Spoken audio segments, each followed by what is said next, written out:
Holodeck 3 program is reinstated. Open sesame!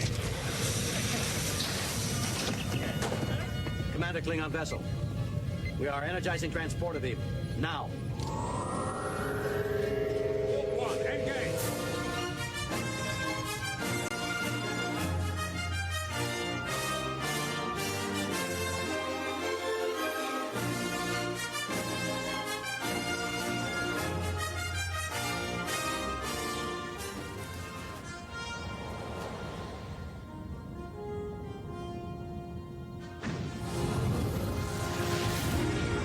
All right, hello, welcome everyone to Star Trek from the Holodeck. This is the Lower Decks edition, and I am your host, Michael Flores, and captain of the USS Rainman Digital.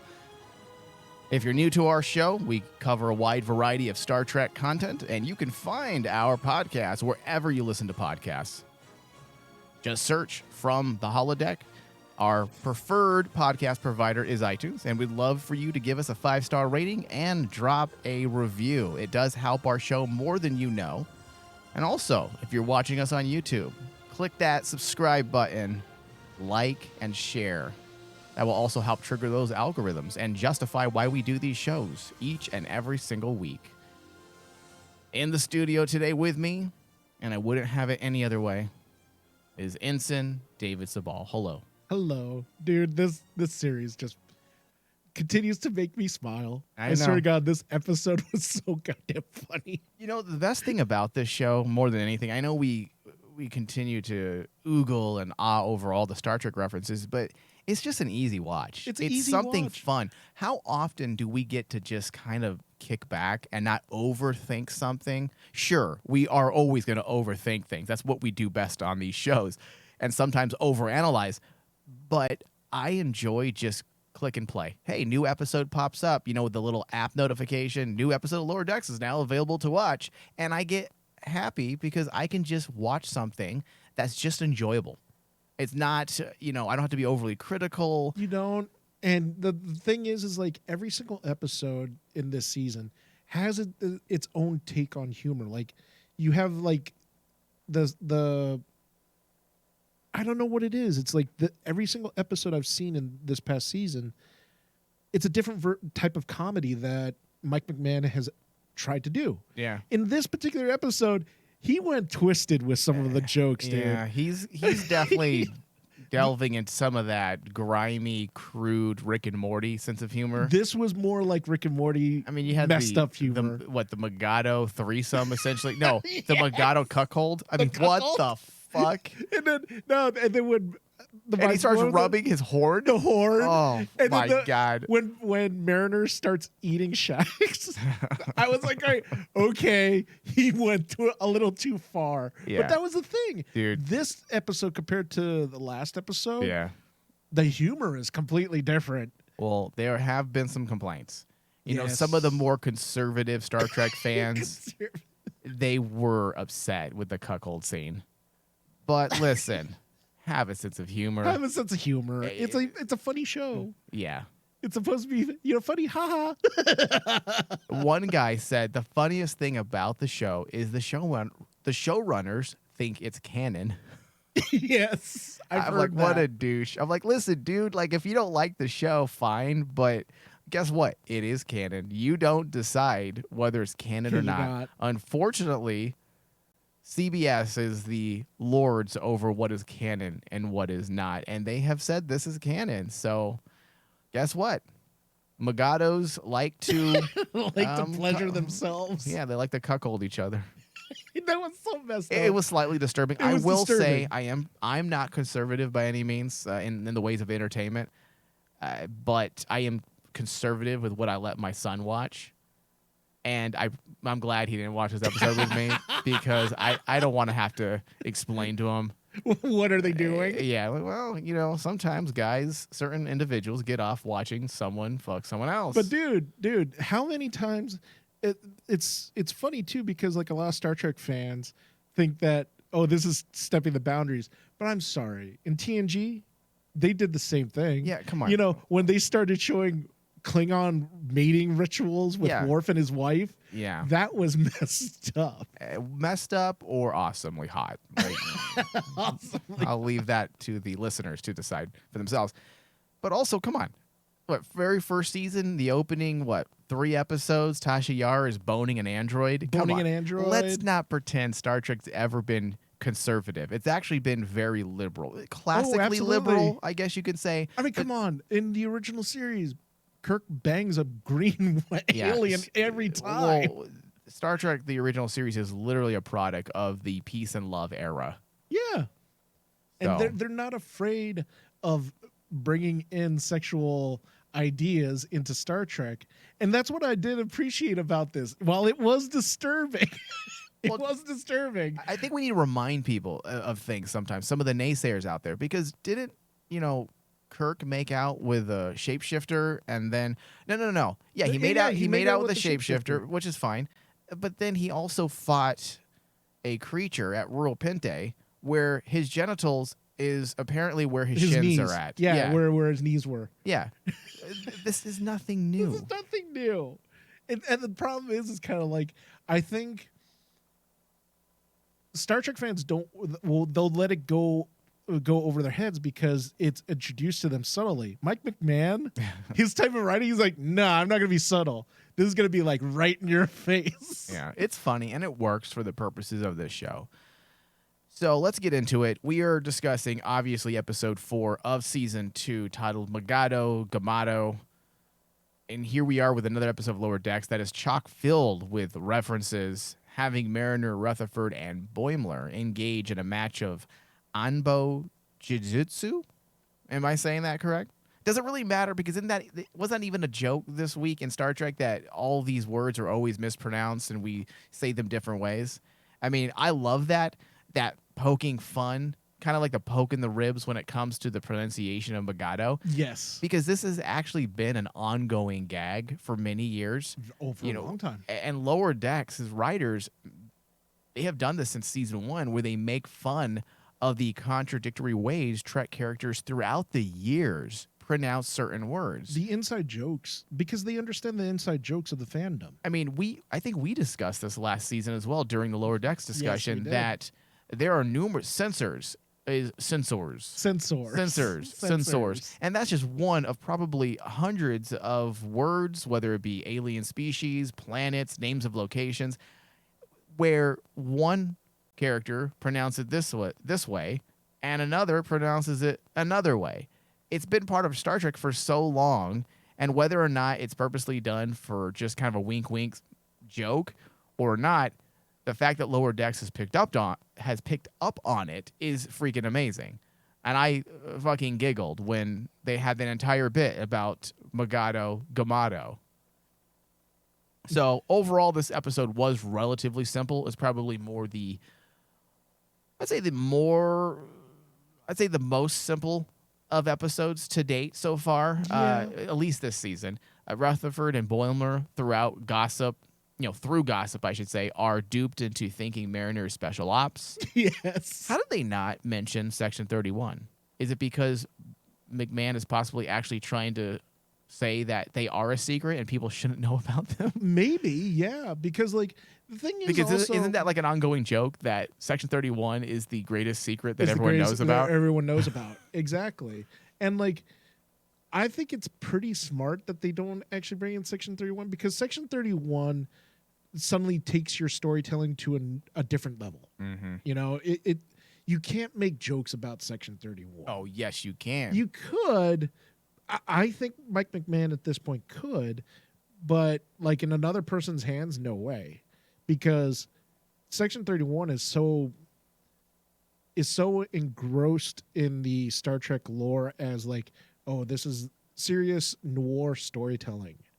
We talk about the evil side of the Federation, so to speak. Yeah. And it'd be really interesting if Mike McMahon took the challenge and said, okay, yeah, we'll make fun of Section 31 and see what happens. Yeah, I think they can definitely pull it off. It's not as taboo as it was within Star Trek circles. Although, in dude, years past. It made so much sense, though, when Mariner basically tells him she just likes the mystique. Yeah. And I'm like going, That's that is her character. Yeah. That's her character. And it's really cool, too, story-wise, because we got to remember that this whole season is about the crew getting to know each other finally completely.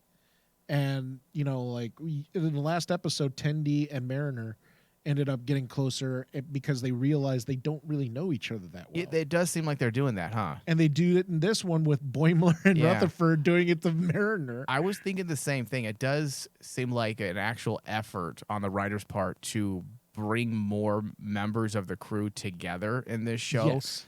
Last season did that. They definitely had a focus on some of the background characters, but for the most part, it was just the 4 characters: Mariner, Tendi, Rutherford, Boimler, and then the 4 of them were paired off. Yes. And dude, And now they're definitely working to bring them all a little closer, along with other characters as well that are ongoing. do you think, I wanted to mention this to you in the last episode. Do you think this is kind of like another jab from Mike McMahon to the other writers and all the other Star Trek shows that basically he says, look, I can actually introduce my crew and get them to know each other right away. Oh. Meanwhile, it took you an episode and it took an actor looking at them going, give me yeah. your names. Who's your name? Yeah, I don't know. I mean, there's only so many times he could take jabs at his bosses before he gets fired. So, but here's the thing. and honestly, going back to that discussion last week, I stand by what I said. I don't feel like it was malicious. I feel like he was just having fun. He makes fun of everything. Oh yeah. Nothing is safe Nothing when is it comes sacred. to Mike McMahon. He has made fun of TOS. He's made fun of Deep Space Nine. He's made fun of TNG. He's made fun of the many Star Trek tropes that we've all gotten used to throughout the years. And now he put his sights on The new era. on the new era, on the what's the leader's name? I forgot his name. The Kurtzman. The Kurtzman eras. I mean, that's just what he was doing. So I don't feel like he was being malicious. I just feel like he was having fun and not putting anyone on a pedestal, I guess you could say. So I don't think we're going to see a lot of that necessarily. However, we are definitely going to get bits of that throughout, because why would he leave them off? Why are they off limits? Why would Kurtzman era be off limits when it comes to jokes? That would be ridiculous. So I think ultimately the episode worked for me by pairing up our characters and having Rutherford and Boimler think that Mariner was special ops. It made way for an interesting, funny story and allowed things to essentially unravel very quickly by way of, lower decks, the typical, frenetic narrative structure that works for this show. Because everything starts off kind of slow scale and it just works into a frenzy. Yeah. It just gets nuts by the end.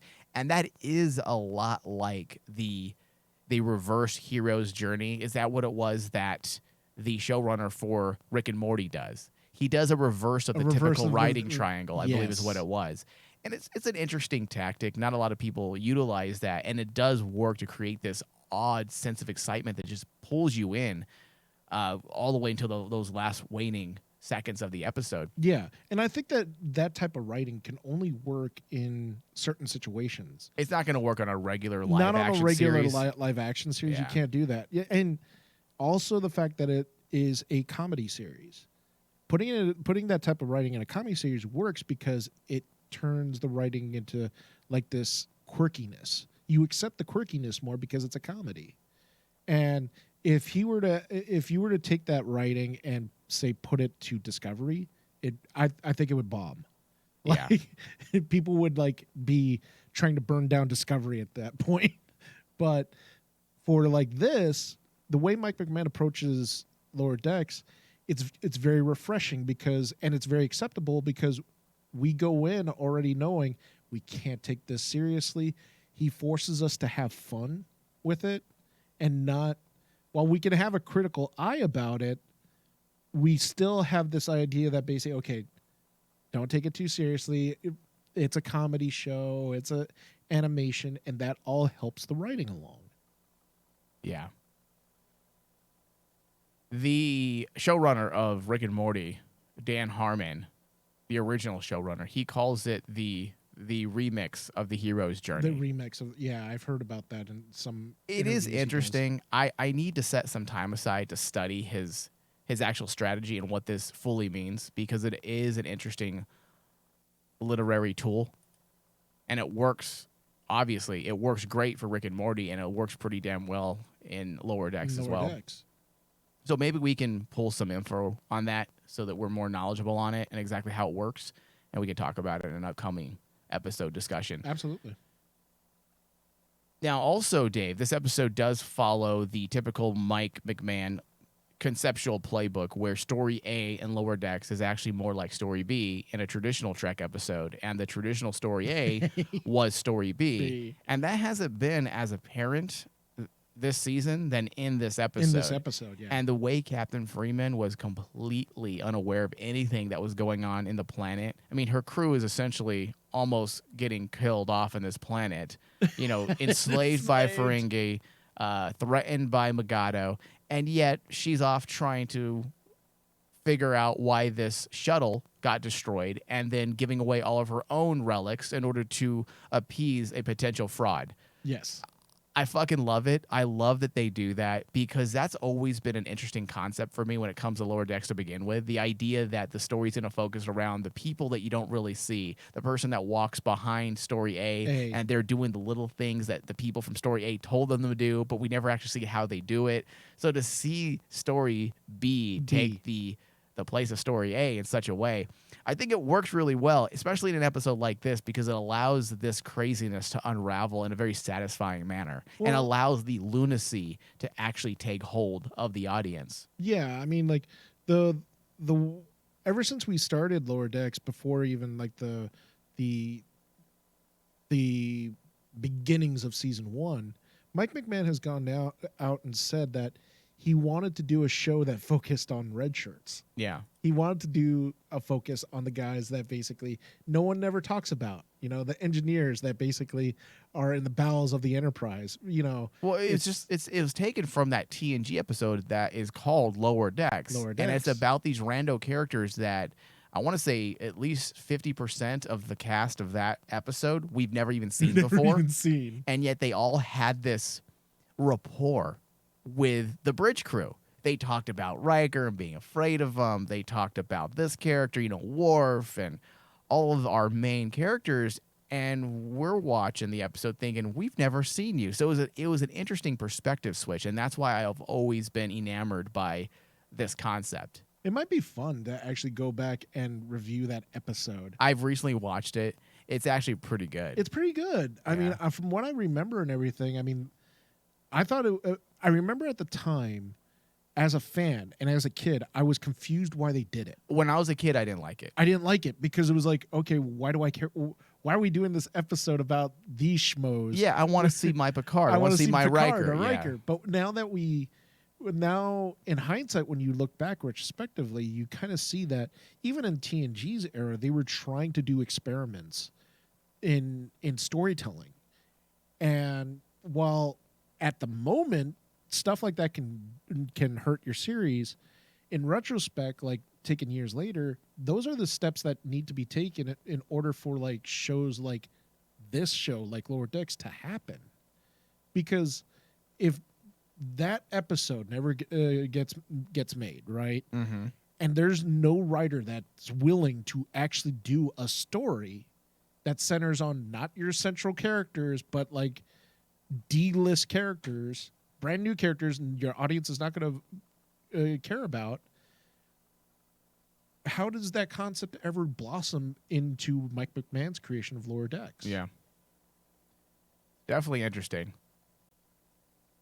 The thing that I liked most about this episode, and I know you picked up on this, was how Boimler and Rutherford came up with a nerdy solution to the problem. Yes.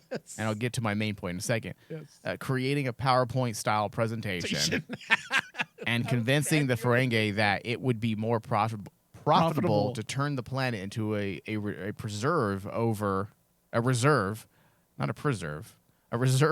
over the selling of Mugato Tusk. Yes. I love that. It was fun. It was very classic Star Trek. And it is. By the way they set this up the beginning of the episode with the scene where Boimler and Rutherford were playing a game where the goal was to resolve the issue through diplomacy. They were making fun of us, right? The Star Trek CCG players and board game fans. Oh yeah. Okay. You have Because to. those cards they had and the Yeah. tokens, I'm like, this is the You Star Trek sons of bitches. CCG Yes. game. And I'm okay with that because, one, I love those Star Trek games. I do too. They're fucking fun. And two, I hope to Christ they sell that diplomacy game they were playing because I'll buy it. Oh, I'll buy it in an instant. Do not drop the ball on proper marketing, Lower Deck Star Trek. Let your inner Ferengi come out. I want to play that. And give us an iPad app or a smartphone or smart device app that we can use just like they did in the game. How That would be awesome fun. would that be? That'd be fun. And Yeah. the only thing I'd be worried about is then you take it too far and the true Ferengi comes out and you suddenly have microtransactions everywhere. Well, listen, that's exactly what they would do. David, you know that's what they would do. Yes. Yeah, well, thank you for ruining that for me. But I would, for real, play the hell out of that game. I was Yeah, actually still. super curious. Like, you better make this. Because Dave, they are marketing things so far. For example, the Tom Paris commemorative plate, you can actually pre-order it, and it will be on sale in the next couple of months. Yes. And I'm going to know. buy it. I believe it's $75. So if they're willing to market things already from this show, they better do the same with this game. Oh, dude, it was hilarious when they went through the PowerPoint thing and you see all the merchandise that they were playing with. I'm like going, God damn it! I swear to God, if they come out with a Mugato stuffy, I could see that selling. Oh yeah, or we love to be raped, Star Trek fans. But Exactly. please give me more Just things. give us more. Give me Yeah, more no, things that I don't need. the best part by far was them explaining it and then watching the reaction of the Ferengi and basically coming to realize, oh yeah, profit. Yeah. Listen, Dave, I love the Ferengi, and I love the Ferengi. Listen, they annoy me and they're gross and grody, but I feel like they've always been. Now, Deep Space Nine definitely utilized them in a very proper interesting way. Yes, and also, side note here, the fact that they were very just offensive characters. That's the reason why they veered away from them during the TNG era. It just didn't quite work and resonate with the fans because originally the Ferengi were supposed to be the new Klingon.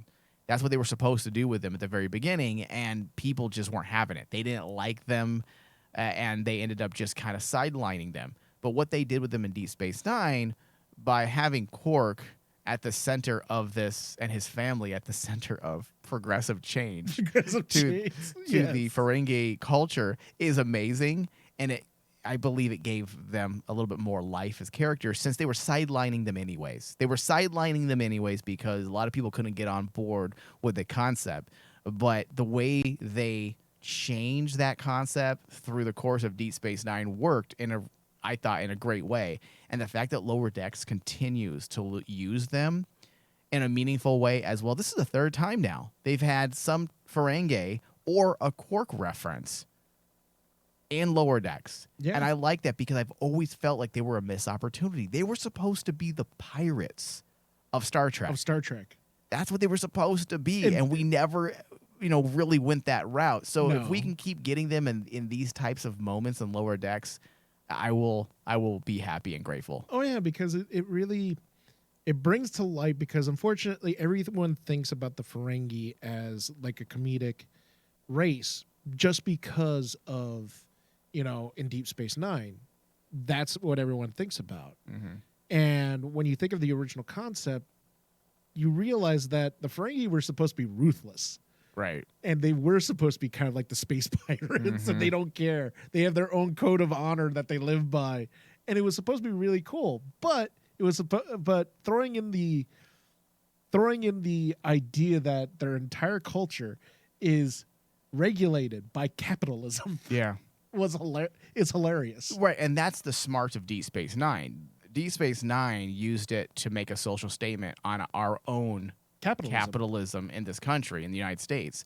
And that's why it was a smart way to continue their story and also offer some slight variations that would make them work in a more long-term way for audiences. Because honestly, you can only take the Ferengi in small dosages anyways, and if they remained the way they were initially realized, They would have worn out their welcome. yeah, no one wants to see people enslaving women and and just being disgusting people. It's not a thing you want to see week in and week out. I still say the most twisted origin of the Ferengi was when their origin in TNG, when they say, "You let your women wear clothes." No, that I can get behind. I Listen, was like going, "Wow, these guys are scummy."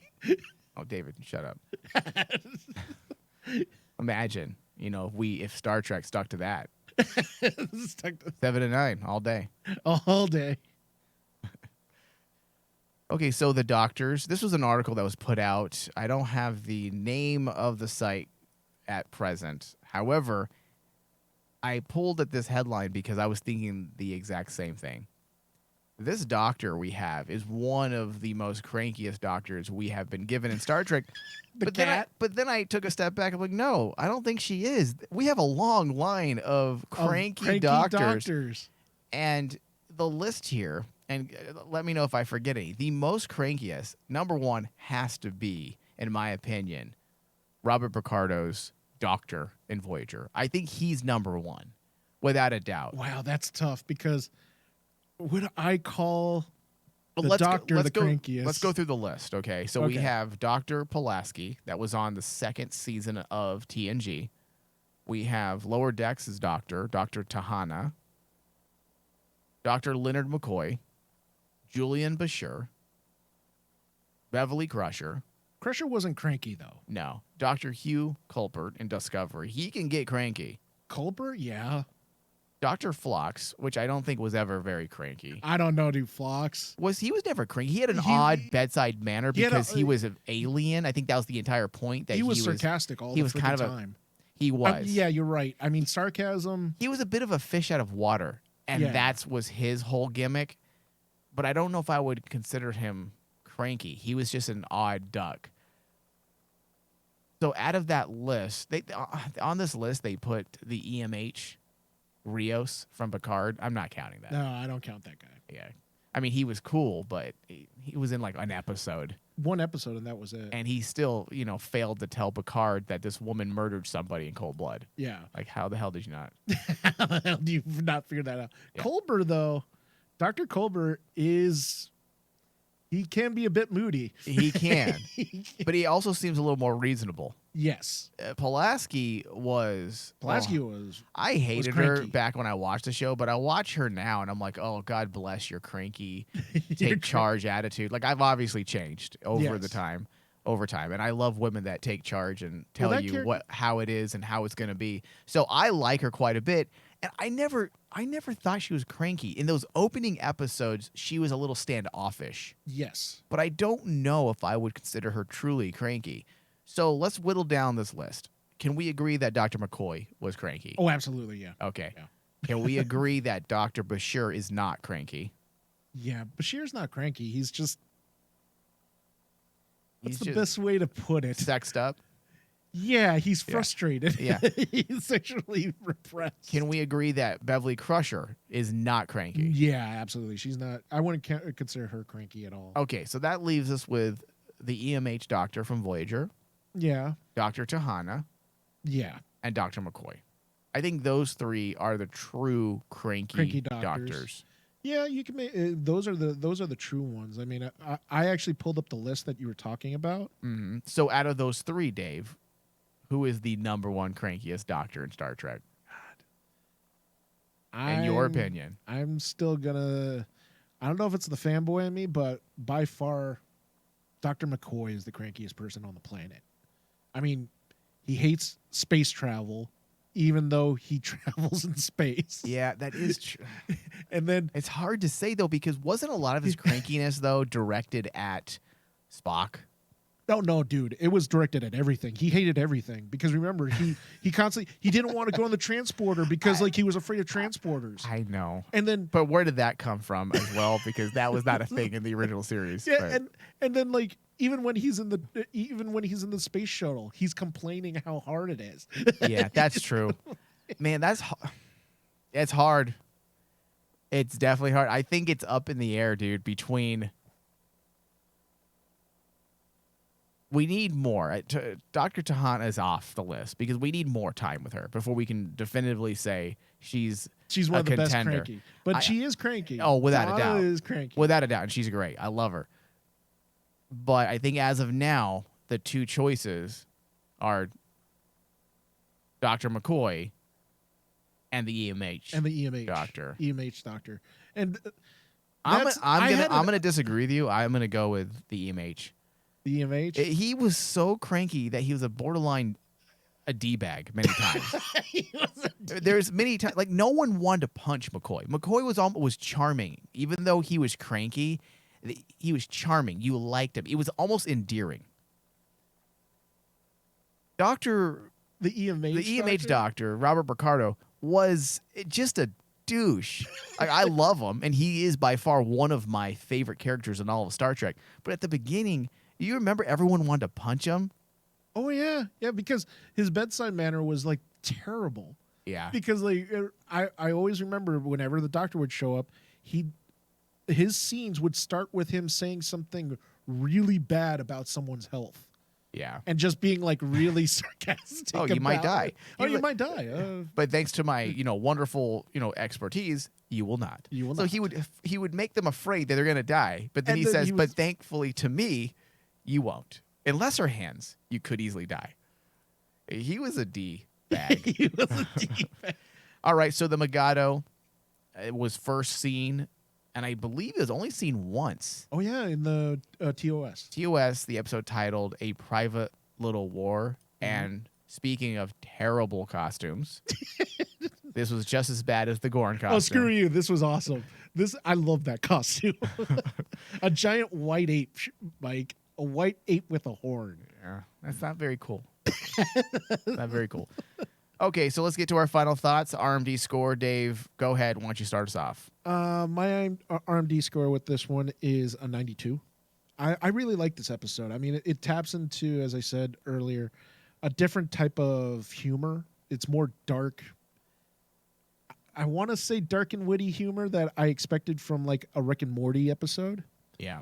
And coming off of the last episode, this actually was a nice, comeback because you're seeing the team coming together. And that's why I also appreciate too, while the jokes were really well written, Mike McMahon still continues and basically says, I am going to continue my story and bring this team together.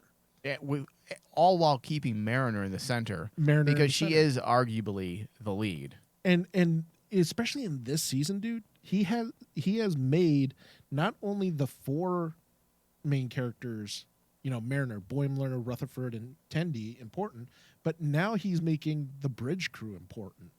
Because while their story is just like what you said, the A story that we don't necessarily see because our main focus is the B story, the characterizations that he's done for the crew seems like we know this entire crew now. Yeah. I think we officially definitely can say that. Yeah, we officially know the entire crew. Captain Freeman is, I would say, officially a official captain in Star Trek. I think my favorite side character is definitely Shax. Oh, absolutely. Shax is freaking awesome, dude. I love Shax.